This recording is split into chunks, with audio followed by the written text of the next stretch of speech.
And you're going to record? Yep, I just hit the recording, so we'll make sure we edit that. Oh, there it is. I'm just messing with you, Jay. But yeah, we are going to be recording. But well, welcome everybody.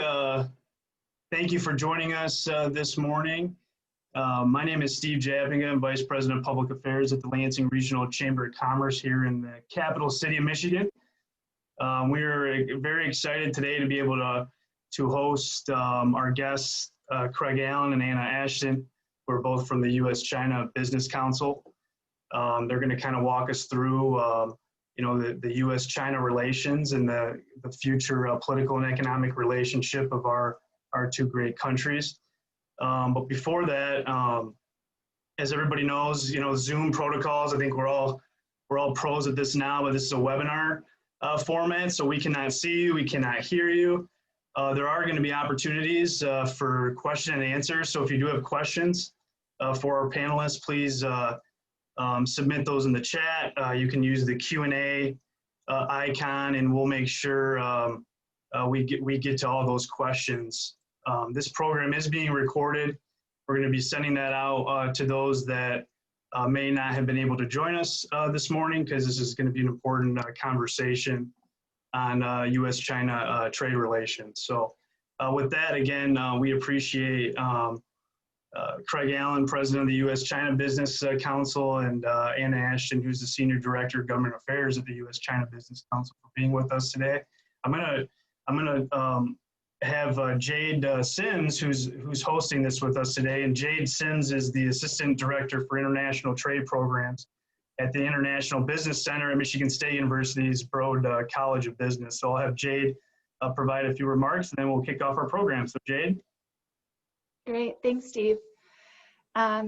As Steve said, I am Jade Sims, and I work at the International Business Center, which is a cyber. We are a national outreach center, resource center for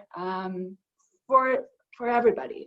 So we work very closely with businesses, especially small businesses around the state of Michigan, and educational institutions all over the country, with the mandate of making U.S. business more competitive internationally. So with that in mind, this sort of program that is out there to really educate everyone about what's happening in the global sphere of things is really important to us, and we're really excited to be able to partner with the Chamber to bring you this information and hopefully host some really good questions this morning as well. So thank you to the U.S.-China Business Council for being here with us. So I'll let you take it away.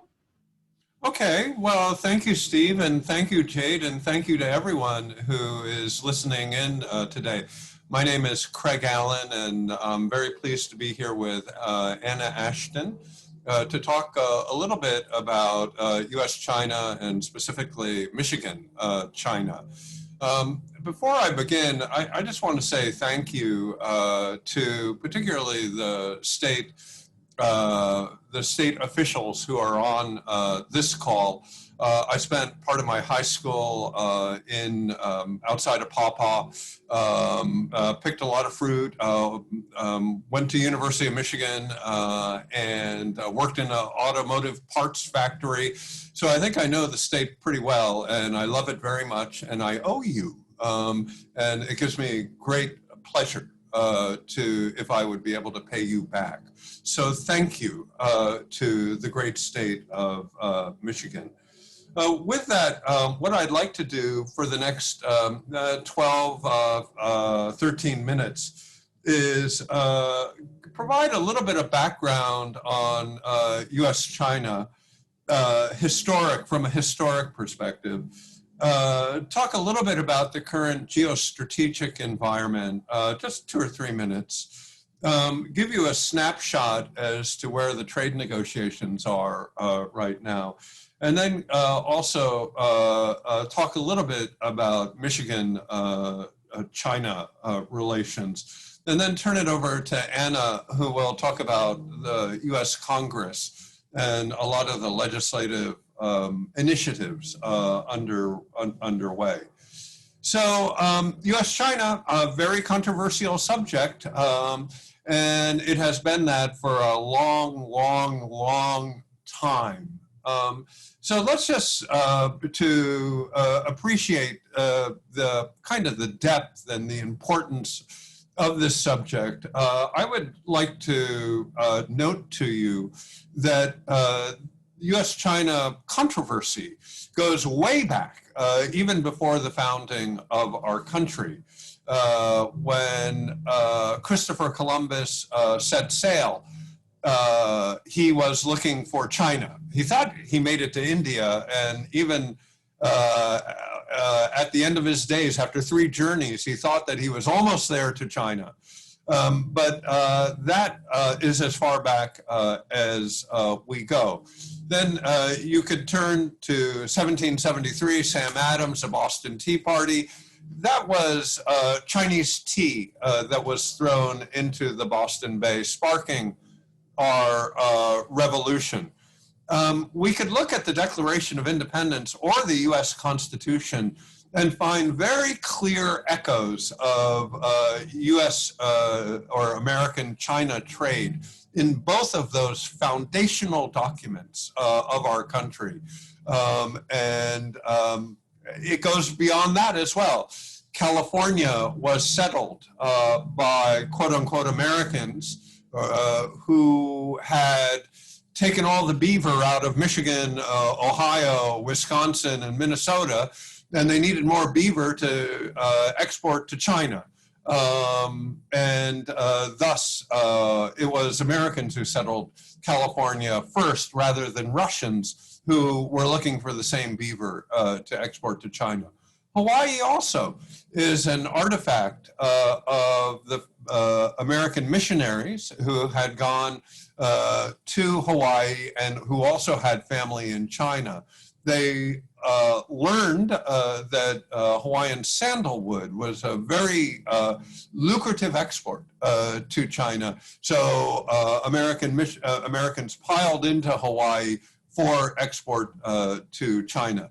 We could talk about the Vietnam War, the Korean War, but let me end by just saying that the peace that we have had in East Asia since the Vietnam War and the Korean War are coincident with U.S.-China détente. Now, I think it's true, however, that we might be at a turning point in U.S.-China history right now.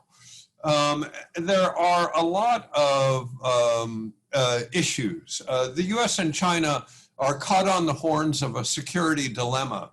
And that is when, one party takes a measure that the other one looks at as offensive, and the other party takes a countermeasure which the other looks at as offensive. The other party looks at that and says, well, I got to defend against that, and on and on and on. And that is the security dilemma that the US and China are caught on the horns of right now. And I would have to say, regrettably, that it pervades virtually all elements of international affairs, from ideology to trade to technology. It is particularly intense in the geostrategic area as China tries to exert influence over Asia, and particularly in the South China Sea. Also, Taiwan, Hong Kong are perennial issues, but becoming much more sharp recently. Further, we have very legitimate concerns about Chinese influence in the United States through Chinese newspapers, through United Front elements and others. I think Americans also have legitimate concerns about human rights in China, and particularly those human rights that are in China, but they kind of oftentimes leave China. They leave, if you will, the threshold of China and spill out into the international community. And certainly the cases of Xinjiang and Tibet come to mind. These are very serious issues. So we have overall a tremendous amount of conflict within this very large, very deep, very important relationship. I would say that the trade side of the relationship is really the one, if you will, dimly bright spot within the relationship. And I have to say dim because U.S. exports to China have decreased 18% over the last 2 years. And investment from China into the United States has really declined by 90%, almost to nothing, over the last 2 years. And we'll go over the Michigan numbers in a couple seconds. But I also wanted to update, if you will, on the status of the trade negotiations, which we follow very, very closely and wish to contribute to.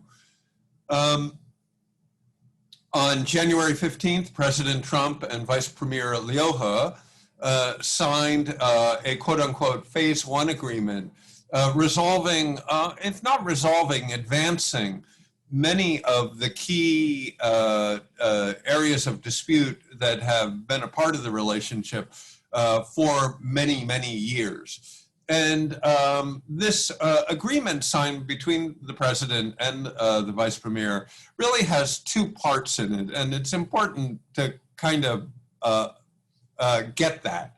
One is the more traditional part, which and when I say traditional, I mean traditional in terms of U.S. diplomacy and negotiating style, if you will, and WTO terminology. And that traditional part revolves around intellectual property rights, market access, particularly for financial services, and important for Michigan, agriculture.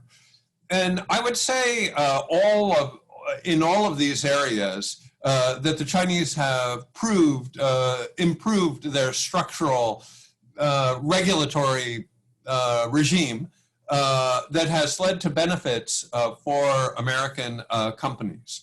And I think that those are real, those are long-term.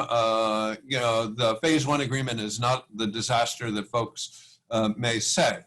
Now, there is another part of the agreement, what I would call very much a non-traditional part of American diplomacy, and that is a quantitative measures that both governments agreed to increase U.S. exports, particularly in manufacturing, agriculture, services, and energy. So the 4 broad areas. And here the idea was basically to double U.S. exports by a 40% increase in 2020, and then on top of that, a 40% increase in 2021 in all of those 4 areas. Now, this part of the agreement is much more difficult because of COVID, because of a relatively weak economy, because the Chinese side is not taking all the measures that they could take to incent Chinese importers to purchase from the United States. So we are encouraging our Chinese government colleagues to really do what they need to do to meet up to their commitments. They do realize it's a commitment. And they say that they plan to meet their commitment, but I'm not sure that we're seeing the measures necessary for them to really cross that finish line. Granted, a 40% increase in 2020 and a 40% increase on top of that in 2021 is really hard. But a commitment is a commitment, and we have to insist that the Chinese live up to their commitments, both in the traditional and in the non-traditional area. Steve, if we could go to the slides, I would like to talk a little bit about Michigan. I don't know if we could see the slides.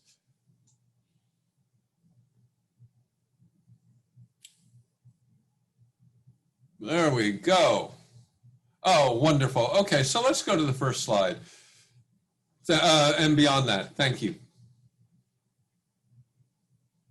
Okay, this is Michigan exports to China in goods. And you'll see that in 2013, which was a great year, we hit a peak. And since then, we're down a little bit from that. A lot of this is automotive, but it's by no means only automotive. The numbers, I think, going from 4 billion to 3.6 in 18, down to 3.4 in 19 are reflective of the overall decline in U.S. exports. So nothing there that is particularly unique to Michigan. Maybe we could go to the next slide, please. And this gives you the top categories of goods exported to China. Motor vehicles naturally play a relatively large part, and parts beyond that, over half would be in the automotive sector. But chemicals, grain, and instruments are also very important. And I'm sure that many of you are thinking of the companies and the workers that produce these goods. And I think that there's a lot of room for growth here in 2020 and in 2021. But I'm not 100% confident that that will be realized. It depends on the policies on the Chinese side, and if you will, the marketing efforts on the US side as well. I would also say hidden here is an awful lot of smaller and medium-sized exporters. Also, there are a number of other direct sales companies and others, very fine companies, that play an important role in U.S.-China trade that are not really represented here. So this is only the top 5. There are a lot of other companies that export to China from Michigan. So let's go on to the next slide, please. I think on the services side, this is not only education, but education would be a major part of this. I know that I'm very proud of the U of M and the long historic relationship we've had with China. But I also know that Michigan State has very close ties with China. And a lot of these numbers are on the academic side, but it's much more than that as well. There's services, there's royalties, there's travel and tourism, shipping, architecture, and other things here. But this is a growth area, as you can see, and despite the tariffs and the trade disputes, it continues to grow, and I'd sure as heck like to see that continue to improve. What I fear is that as a result of COVID, we're going to have a substantial decline in Chinese students coming into the state and into the country. And that will have an impact on these numbers. So let's go to the next slide, please. And I think that I anticipated this a little bit. Education at 400 million, travel very high, also royalties, passengers, equipment, installation, maintenance, and repair. There are others, but these are the top. So let's go on to the final slide, please, and then I will turn it over to Anna. So in 2018, and 2018 is the latest number that we have services exports, but in 2018, which wasn't a great year, we had about 30,000 Michigan jobs that were directly related to exports, both services and goods exports to China. Now, that's not all the jobs, because on top of that, there are Chinese investors in the state and in the region, in the Midwest, that are also creating jobs. As I noted earlier, a Chinese investment in the United States has really dropped off of a cliff, down 90% from its peak. And there are multiple reasons for that that we could go through. But I have to say, having grown up in Michigan in, let me see, the 70s, and noting that both the Japanese and the Koreans addressed their huge export surpluses with the United States by investments and creating jobs in America. If we close off Chinese investment into the United States, that we remove, if you will, that balancing or that lever to reach a better equilibrium between jobs in the United States and in compared to exports.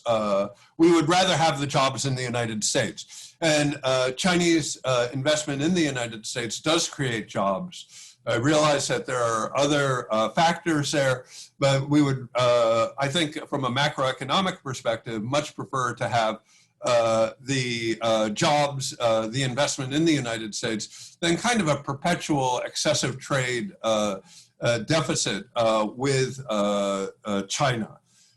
So these are some of the issues that we're struggling with, among many others. And let me turn it on over to Anna then, and then we could talk about trade, we could talk about technology, we could talk about TikTok. I could show you my latest dance moves if you're interested. We could talk about WeChat in the Q&A. But first, allow me with great pleasure to introduce my colleague, Anna Ashton. Thanks, Craig. Hopefully I still am clear and easy to hear. So as Craig described at the beginning of his presentation, we're in the midst of a strategic reorientation vis-a-vis China.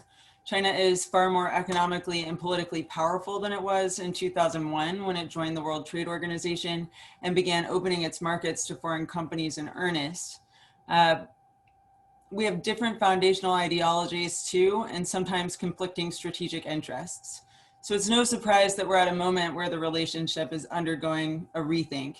Both candidates in the 2016 presidential election made clear that a rethink of US-China policy was a priority for them, and both candidates in this presidential election are underscoring this message as well.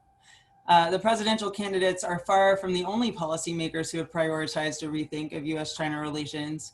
Washington more broadly, and certainly lawmakers on the Hill, show strong interest in and support for policy changes to deal with perceived Chinese threats and strategic concerns.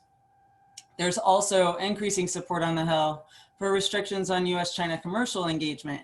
And we've seen at least 450 China-related bills and resolutions introduced in the 116th Congress. That's 120 more China-related bills and resolutions than the total just 4 months ago. To put it in perspective from a different angle, in the year following 9/11, during the second half of the 107th Congress, about 130 counter-terror-related bills and resolutions were introduced. So we've had that many China-related proposals just about in only the last 4 months. In other words, we're really seeing an avalanche of China-related activity in Washington right now, especially on the Hill.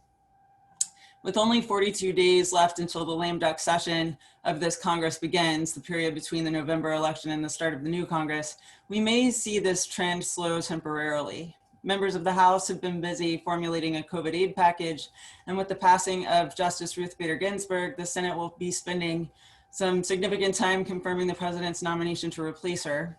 There's also the National Defense Authorization Act, which needs to be taken up and passed by both houses by mid-December. And the House and Senate versions are still being deconflicted. But this doesn't mean that no China-related legislation will move between now and November or between now and the end of the year. To the contrary, we saw the House pass a significant China bill just yesterday. HR 6210, the Uyghur Forced Labor Prevention Act, was introduced by Representative Jim McGovern many months ago, and it passed the House yesterday with bipartisan support. Plans for Senate movement on this are not clear, but it is a bicameral bill also introduced by Senator Marco Rubio, and it enjoys support from many Republican and Democratic co-sponsors in both the House and the Senate. The bill seeks to address reports of forced labor in the Xinjiang Uyghur Autonomous Region, which is a far northwestern province of China. The Uyghur people are the ethnic majority, or have historically been the ethnic majority there. And there are lots of reporting of forced internment and re-education of the Uyghurs in Xinjiang, and also reporting that once Uyghurs go through this re-education process, they may be conscripted into forced labor in various factories in Xinjiang. So this bill would create a rebuttable presumption that assumes that all goods manufactured in Xinjiang are made with forced labor and therefore banned from entering the United States. They don't have to be manufactured completely in Xinjiang either. It can just be any component of the good.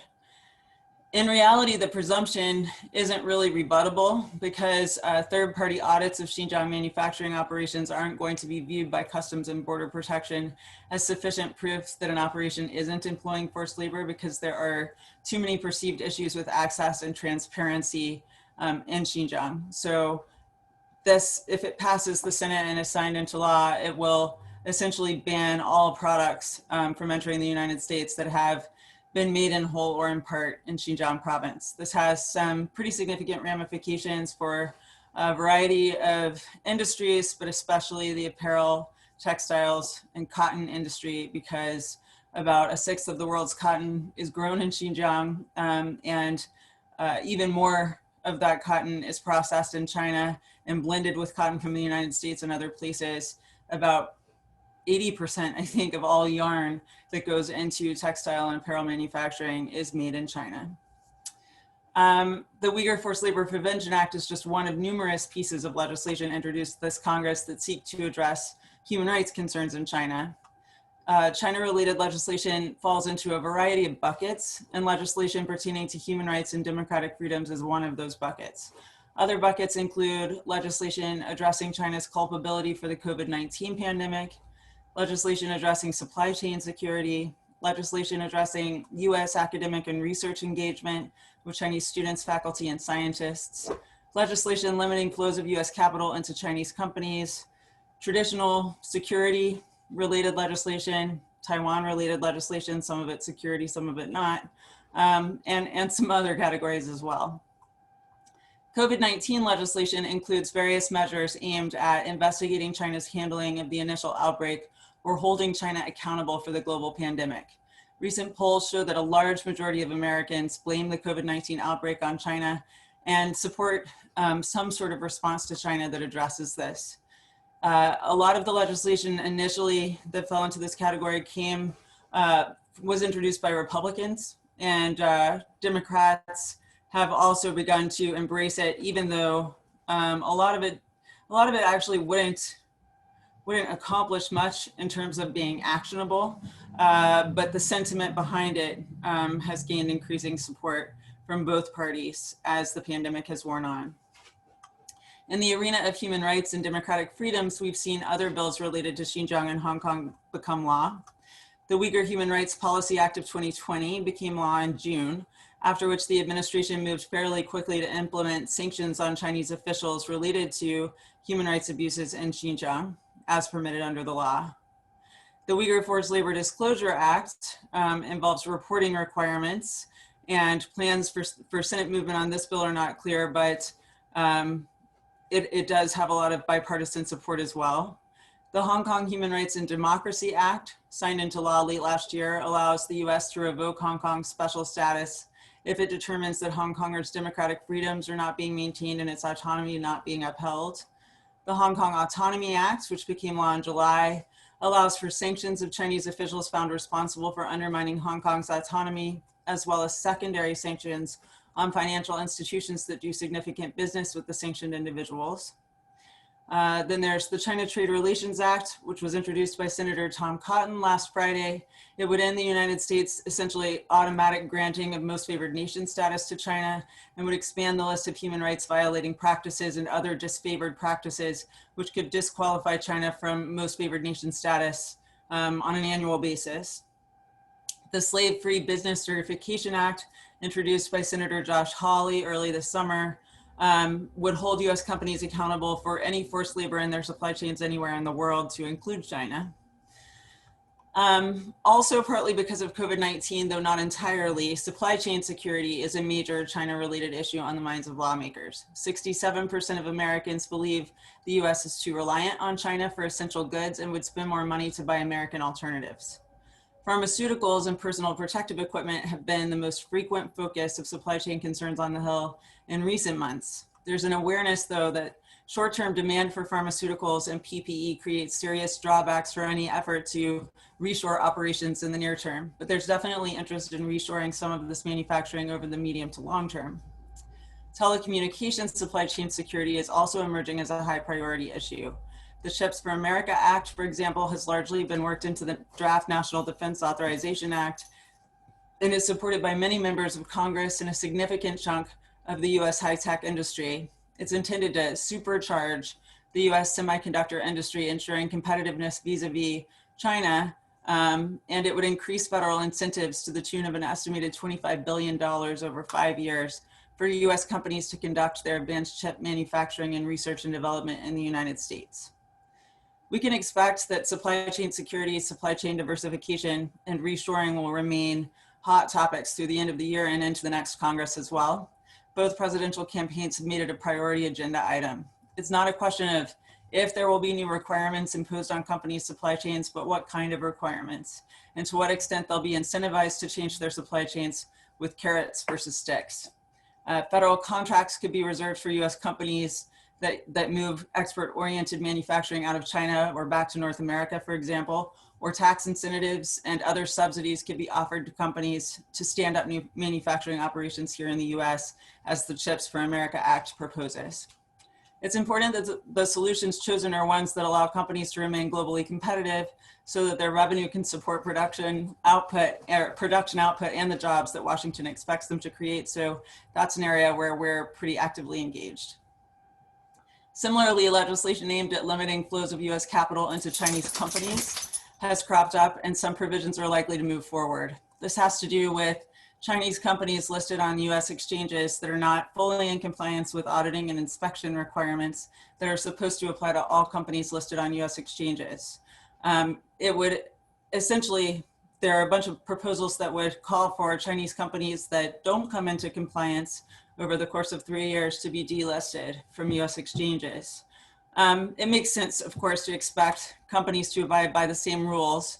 But in the case of China, there's a conflict of law issue underpinning this, and it is that China's state secrets laws sometimes prevent Chinese companies from turning over the information that the auditors require. And because we are approaching this issue unilaterally instead of working with allies to address it, the most likely outcome is that if we move forward with this legislation and don't engage our allies, we'll see not a change of Chinese law that results in Chinese companies being compliant with all of the same rules, but instead a mass delisting of Chinese companies from US exchanges, which would hurt US investors, and then those companies will simply go relist somewhere else. Then there's legislation related to academic and research institutions. For example, a bill introduced by Senator Tom Cotton and Senator Marsha Blackburn is aimed at protecting US research from the Chinese government and from Chinese government influence. And there's a companion bill in the House, Representative Devin Nunes proposed. And this legislation would significantly restrict visas granted to Chinese graduate students seeking to pursue postgraduate degrees in STEM fields. And as Craig was pointing out, education is one of the major service exports of the United States and of Michigan to China. And so this could have a pretty significant impact on universities across the country and the communities that they're in. Related bills would address perceived Chinese propaganda campaigns and malign influence online and on campuses. They're aimed at Confucius Institutes and at things that may be being done on platforms such as TikTok. Then there are more traditional security issues that are also prompting legislation, which Craig mentioned briefly too. Things that would address China's aggression in the South China Sea and its expansive territorial claims there, as well as resolutions that condemn China's military aggression at the border with India. And on Taiwan, numerous members of Congress have called for the negotiation of a free trade agreement. And there have been proposals to increase US defense commitments to Taiwan, to support Taiwan's greater integration into international organizations, and to more fully recognize Taiwan as an independent nation state. Finally, we're seeing proposals that lay out comprehensive revamped US strategies towards China. In the Senate, we have the America Leads Act, which is a moderate Senate Democrat-led package to counter strategic threats and challenges posed by China. It was introduced last Friday. It has 11 co-sponsors, including Minority Leader Chuck Schumer, Minority Whip Dick Durbin, and ranking Democratic members from the Senate Armed Services Committee, Senate Foreign Relations Committee, Senate Finance, Senate Banking, and others. And it parallels another bill introduced earlier in the summer, the Strategic Act, which is the Senate Republican-sponsored bill that was spearheaded by Senate Foreign Relations Committee Republicans. And there's some talk that they're going to essentially combine these two bills into one really sweeping proposal for strategic reorientation of our policies. So we'll see what happens, but it seems unlikely that either of these bills could get the attention they deserve before the end of this Congress, but I definitely would expect them to be reintroduced in the next Congress. And I think I'll stop there because I've covered a lot of territory and I'm sure that there are questions and don't want to go on and on with bills. No, thank you so much. That's a tough job. That's a lot. I mean, I get it. I mean, it's, I guess I'm thankful that I'm here in the local level and state, but yeah, there's a lot going on in Washington, D.C. and appreciate you, Anna, for that update on all the legislation that you're following. So we do have questions that have come in through the Q&A icon, the chat box. What I'll do, excuse me, what I'll do is I'll ask the questions. So just for the recording purposes, if folks, walk away and they're getting a cup of coffee and they're coming back, but so we'll just kind of kick this off and Craig or Anna, you guys, figure out how you guys want to answer that. But we'll start here. Do you see a shift on the export numbers for the United States or, for Michigan, depending on which administration we have in 2021, a Biden or a Trump administration? Yeah, thank you. I think it's a really interesting question. U.S. exports to China have declined 18% over the last 2 years. And we're seeing a somewhat sharp increase in, I won't say sharp, but we're seeing an increase in 2020 over 2019. And the second half of 2020 should be good. I think one area that that we are pressing our Chinese negotiators and colleagues and friends is that they could really make a dent in this by increasing automotive imports into China. There's a demand for this. We have the supply. And it is an area where we could make a great deal of progress. I would have to say, at least I have not seen that in the numbers, and I regret that. But I am hopeful, and we are pushing very hard for increased automotive imports.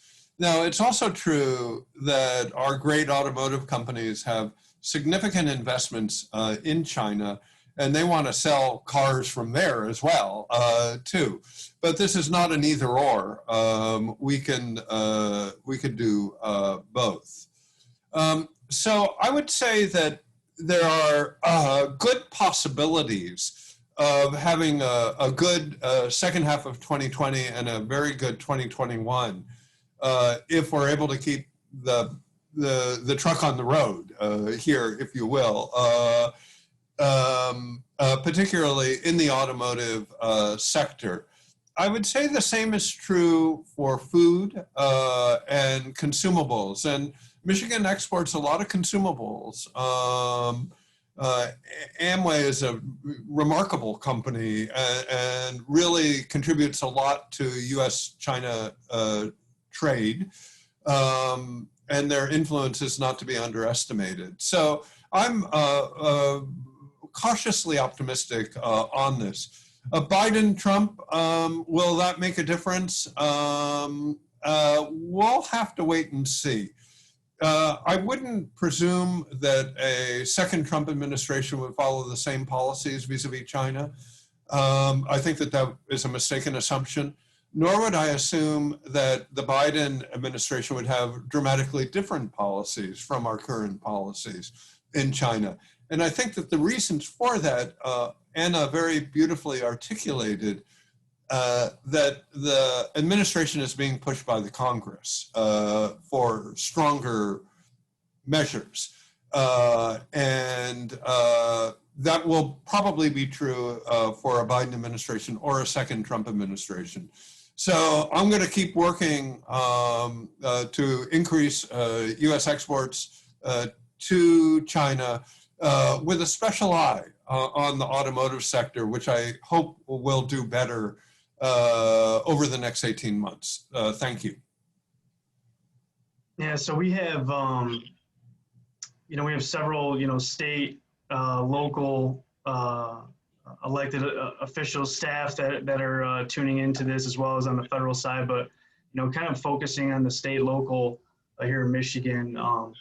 What can state and local governments do to prevent decoupling? Where do we go from this low point? Okay, yeah, I would be grateful for Anna's views on that, but let me just say that most state governments, city governments, municipal as well, have been historically focused on attracting investment. And I think that there has been a lot of automotive investment from China, be it Fuyao Glass or down in Ohio, or Wanchang, which has maybe 30 factories and owns 30 factories in the Midwest and in the South. I think it's more difficult right now to do investment promotion, and this is really the specialty of state governments. I would say keep at it, and if we anticipate an improvement in the overall relationship, then I think Chinese investment into Michigan could really bloom, could really expand very rapidly. Right now, that's difficult because of the bilateral relationship, but potentially it's there. And so I would say keep at it. Don't put a lot of money into it, but keep at it. Don't go away. And if the bilateral relationship gets better, that's where the jobs, most of the jobs are for state and city officials. Anna, welcome your thoughts. Yeah, I guess I have kind of a 30,000 foot level answer to this question, but I think one thing that's important to keep in mind when looking at the U.S.-China dynamic right now is that for many, many years, commercial priorities heavily drove the relationship, and we're in a moment where that balance of priorities driving the relationship has shifted heavily to defense and security priorities. And in some respects, that's appropriate and okay, because there are real defense and security questions and issues that need to be addressed and adequately considered. But I also think that it's the case that a lot of policymakers in Washington get caught up in the defense and security issues because they're very attention grabbing. They sound very provocative when they're described. And they tend to sometimes lose sight of the important commercial fabric of the relationship that has been created over the last few decades, and the real local level implications of tearing that fabric apart. So I think it's very important for state and local officials to make sure that their Washington representation fully understands the implications of policies that would dramatically change supply chains, investment rules, export rules, and other things, so that when they're looking at how to address the strategic and defense concerns that they are focused on, they also have in mind protecting the commercial benefits that have accrued over the last few decades, and not inadvertently, destroying important economic relationships between their states and communities and China. Thank you. Next question. There are many related China-US news stories every day. How should we view China as an economic partner welcoming US business investment, or as an economic competitor looking to damage the US economy? It's a wonderful question. And let me quote probably America's finest sinologist, Orville Schell, who said that those who study China, including the person who asked that question, must enjoy a good paradox, because both sides of that question are true. And it provides us with a difficult intellectual problem. And the problem is a deep problem.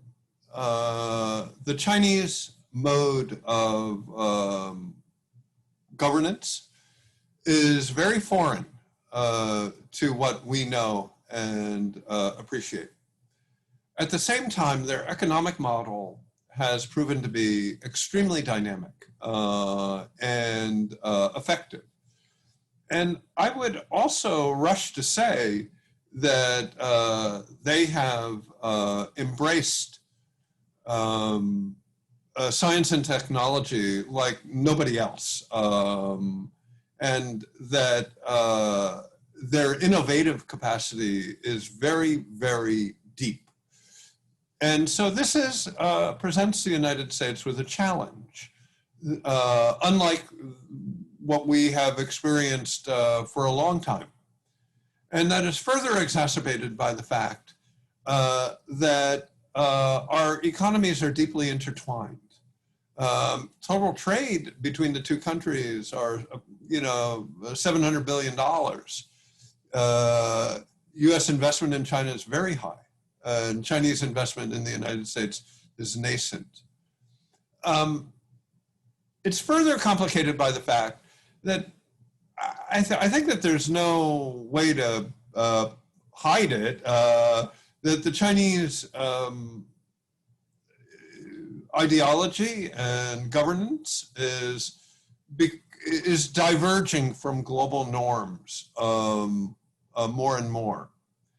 And we saw that Anna mentioned Xinjiang and Hong Kong and Taiwan, and we see that there.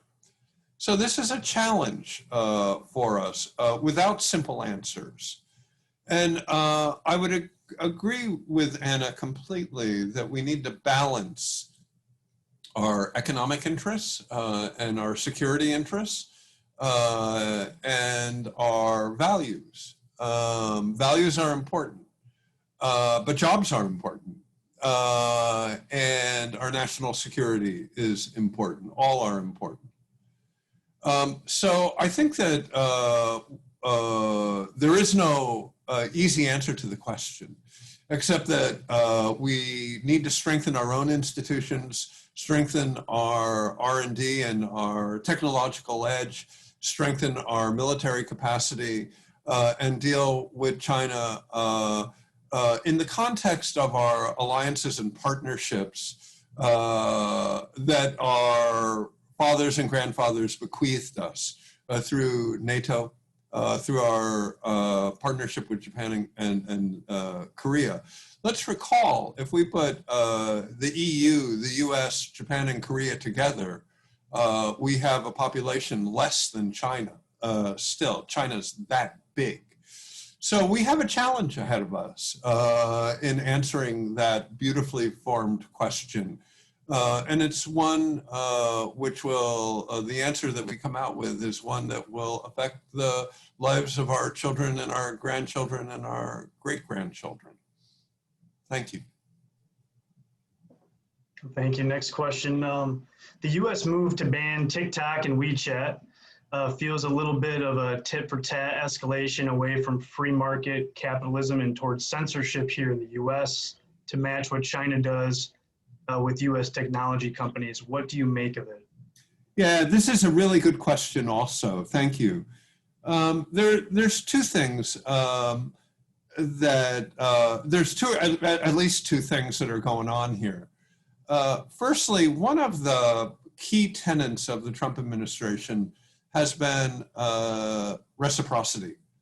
And it is absolutely true that Facebook and Google are not available in China, and American media has been closed off from China.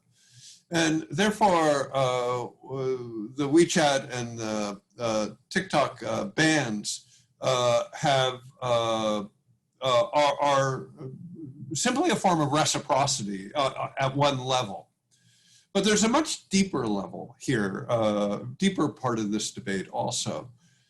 And that has to do with Chinese innovation that I mentioned before. We mustn't underestimate Chinese innovative capabilities. China produces 8 times as many STEM workers as we do on an annual basis, 8 times. 8 times. So they're going to be an innovative powerhouse as far as we could see into the future. And how do we deal with that? Behind TikTok and WeChat, there's 1,000 other Chinese innovators who are going for that global market. How are we going to deal with that is a very good question. At a deeper level, this has a lot to do with privacy, the issue and the legal structures around data management and privacy. In the United States and in Europe, we have very different regulatory structures vis-a-vis data privacy and data management. And the Chinese have a different one also. And one that the US government, I think, is rightly concerned about. And so the fundamental legal rationale behind the banning of TikTok and WeChat was underlined in the FIRMA regulation law that prohibits Chinese companies from obtaining the PII, or personally identifiable information, of American citizens.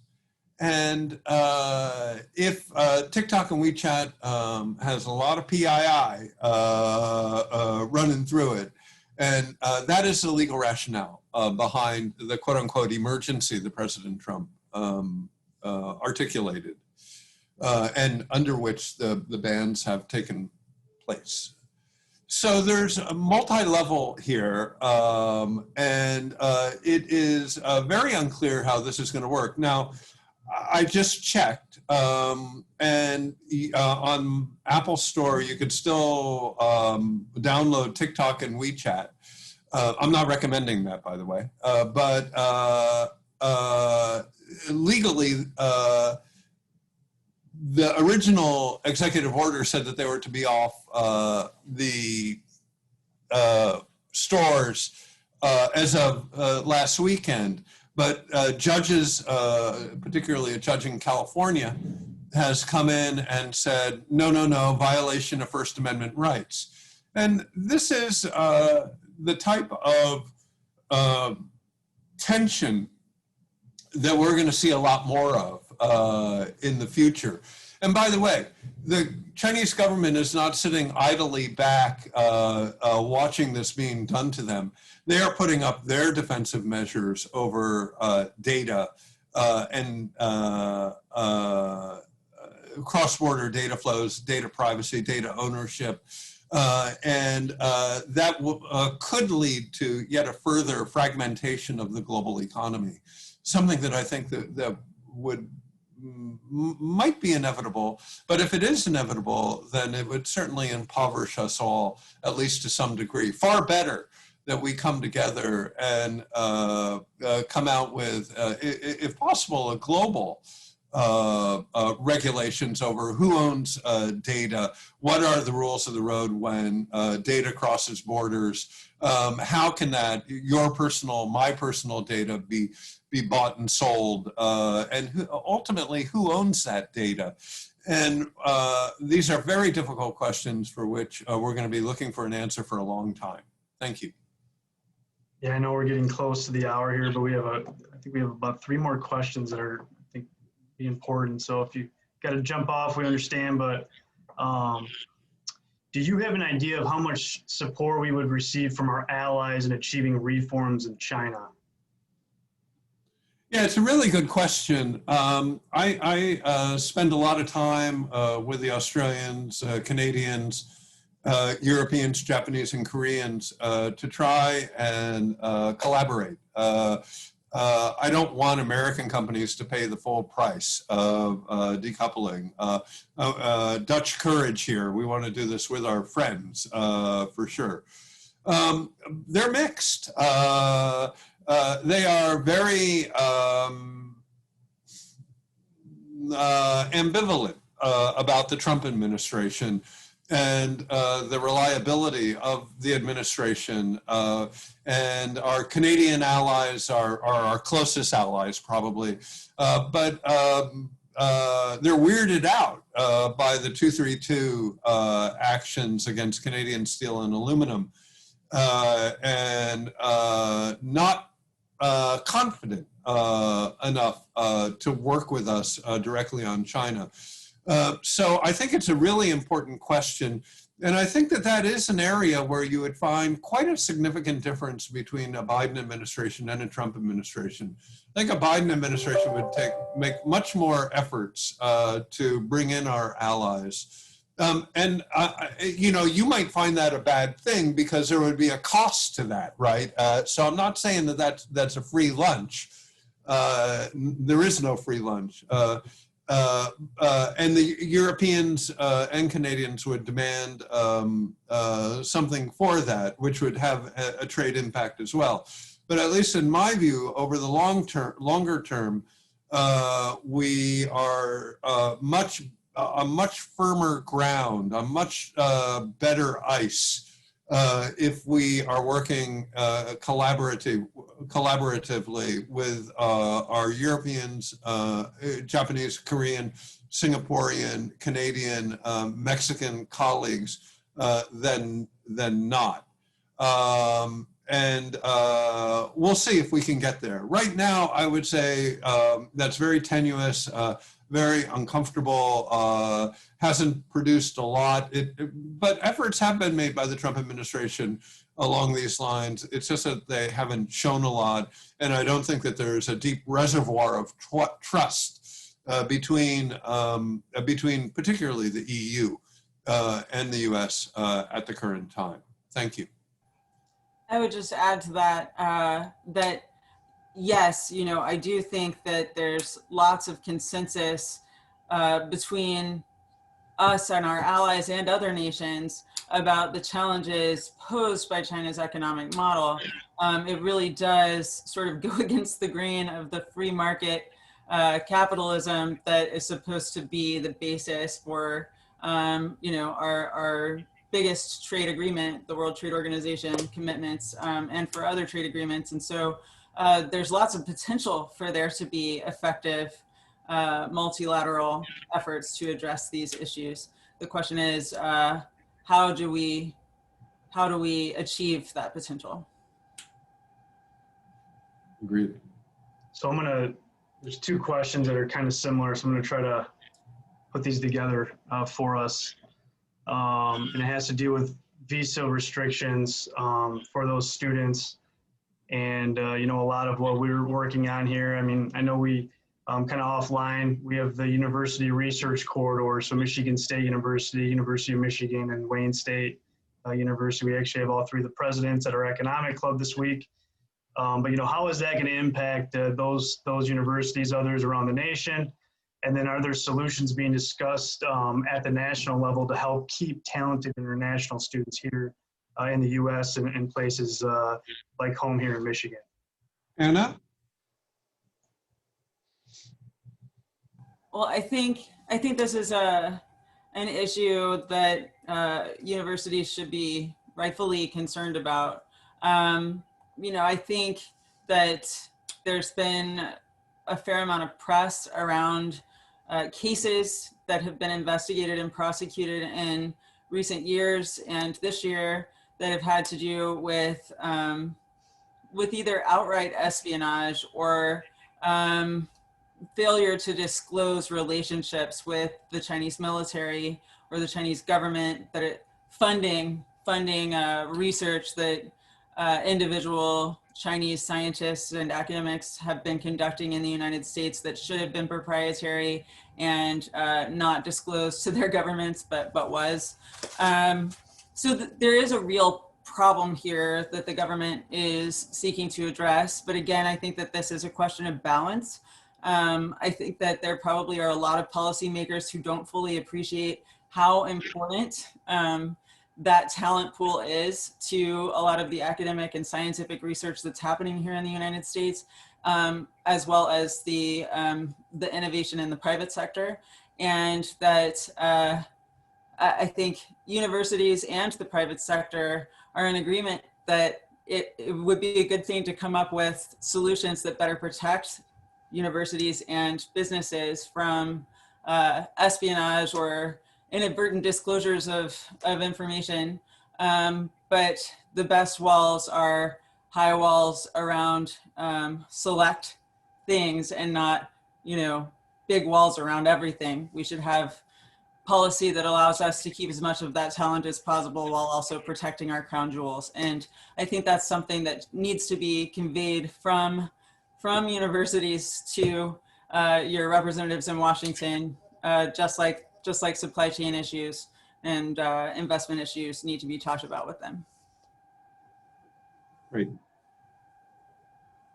Well, thank you. I think that those are the rest of the questions that I see in the chat and the Q&A. So I just want to thank both Craig and Anna for providing a great presentation and answering all those questions. And I want to thank everybody that participated in our program today. Again, will slides from this be available, Craig, for those? Sure. Yeah. No. 100%. Okay. We'll get those out to folks after that, after this. But no, again, thank you for joining, Lansing Regional Chamber and the International Business Center at Michigan State University. And we will be in touch. If you have any other questions, feel free to reach out to us. But again, thank you, Craig and Anna, for all your work. Thank you, Jade, for your assistance as well. So have a great rest of the day and week. Thank you. Bye.